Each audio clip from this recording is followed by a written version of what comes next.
Hi there, folks. I can remember when my wife Charlie first turned me on to the awesomeness of whole grains. Back then there were only a few that you could find, like brown rice, whole corn, and whole wheat. And we were lucky to find those. Our instant affinity for these basic whole grains led us to seek and discover just how ubiquitous whole grains are all over the world. And the variety is astounding. Each of them comes from the unique places and with fascinating histories that make them a delight to explore. So come on, let me share them with you. This tiny, brilliant super grain called amaranth has a rich history dating back over 8,000 years when it was first cultivated in Mesoamerica as the indispensable staple of the mighty Aztecs, who named it golden grain of the gods. Packed with protein, lysine, iron, and fiber, it's no wonder that it was worshipped in their fantastic rituals. Today, it's a terrific gluten-free grain that is perfect for soups, porridge, polenta, and baking.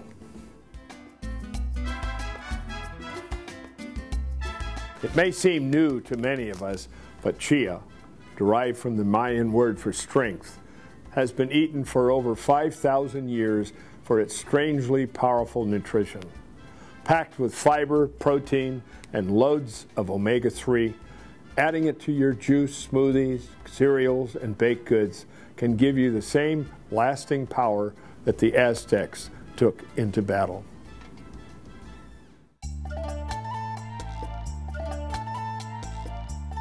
Quinoa was a staple food for the South American Indians living in the high altitudes of the Andes Mountains. It was immensely popular because it was one of the few crops that could survive in altitudes above 10,000 feet. It could withstand frost, intense sun, and often drought conditions, typical of the Andes. The Incas depended so heavily on its cultivation that it was worshipped zealously and celebrated in ritual. Today, its ease of preparation and super nutrition are the perfect antidote to those busy times so fraught with risk of eating poorly.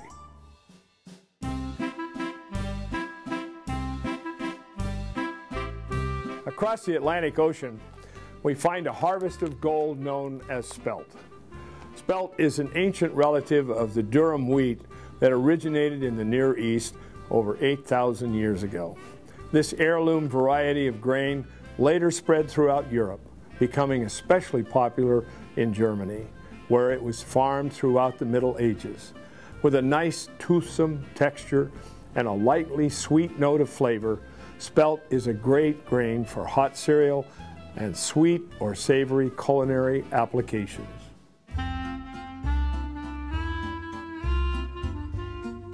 Here is one of our newest additions, farro, which is thought to be the original ancestor of thousands of wheat varieties that exist today. In ancient Rome, farro was a staple food that nourished the Roman legions, and it was even used as a form of currency.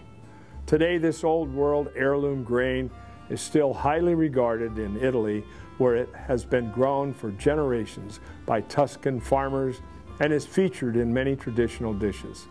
Farro is great instead of plain old rice in salads, stews, casseroles, and more.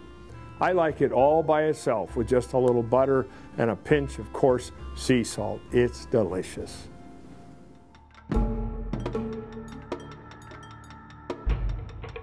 The history of this ancient grain, known as kamut, is quite mysterious.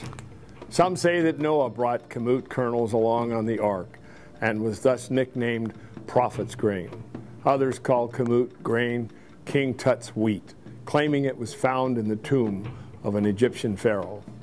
Whatever the truth may be, the one thing we can't argue over is that it's healthy and tasty. You won't believe how plump and buttery these grains are when you cook them up. My wife Charlie likes to cook them up in a nice mushroom broth that makes their flavor truly spectacular. Give them a try.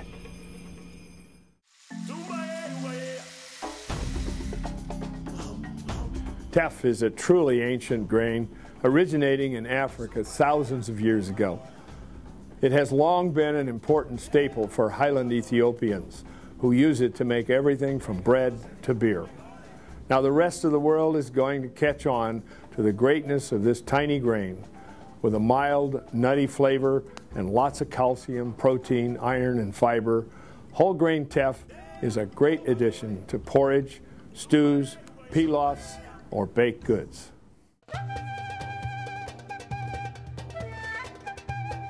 This so-called trader's grain that today we call sorghum originated in Africa thousands of years ago and then spread through the Middle East and Asia via the ancient trade routes. It made its way to the Arabian Peninsula, India, and China along the Silk Road, and wherever it went, it became a staple. Today, sorghum thrives as a mainstay of diets in India and Africa, yet it remains relatively unknown in our part of the world. The hearty and pleasantly chewy texture of whole grain sorghum is great in all sorts of dishes, including pilafs and cold salads. You can even pop it like popcorn.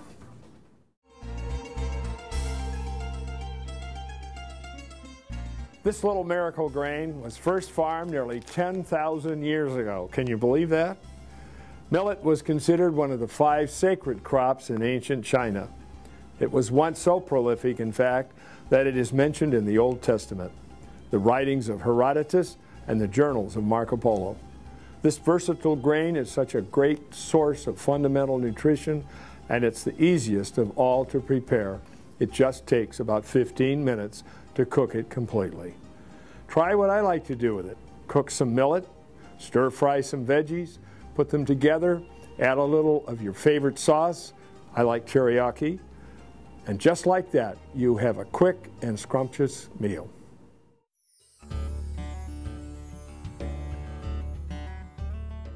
What a delightful journey of whole grain goodness. You know, what the corporate food industry has done to whole grains is abominable. These are living seeds, and they are absolutely alive when kept in their whole natural state. Their germ, endosperm, and bran are together so perfectly tuned to human nutrition, they are most certainly meant to be our partners in existence. It's no wonder that the first civilizations to thrive were those that cultivated whole grains. So join me, my friends, in my mission to bring back the reverence and joy for eating this world's many varieties of whole grains, these grains of discovery. Together we can make a healthy difference in people's lives. Now let's go.